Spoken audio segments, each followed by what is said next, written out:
Samantala, kapwa namang ibinida ng Sandatahang Lakas ng Pilipinas at Philippine National Police ang kanilang pagiging neutral o non-partisan sa nagdaang Desisyon 2025. Sa kabila nito, tiniyak ng PNP na mananatiling naka-full alert hanggat hindi natatapos ang proklamasyon ng mga nanalong kandidato sa buong bansa.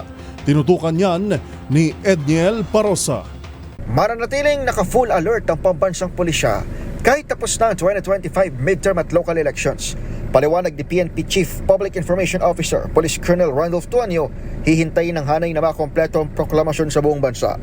Ginawa ni Tuanyo ang pahayag kasabay ng ulap na nasa 97.87% na ang naibabalik na election para Pernalia hanggang kahapon na.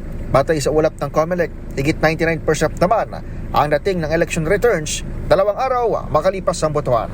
PNP po ay nagsimula ng full alert noong May 3 at ito po ay mananatili hanggang matapos ng 100% ang bilangan at returns po ng mga elections returns po. Samantala, sinabi ni Tuanyo na wala silang naarestong PNP personnel na nag-escort ng mga kandidato o lumahok sa partisan politics.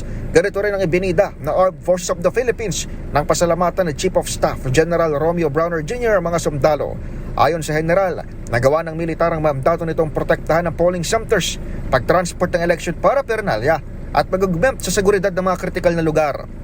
Parehong itinuturing ng PNP at AFP na generally peaceful ang Mayo 12 sa kabila ng 27 election-related incidents kung saan siyam ang nasawi. Para sa MBC TV Network News, ito si Edniel Parosa na Razor H. Una sa Pilipinas, una sa Pilipino.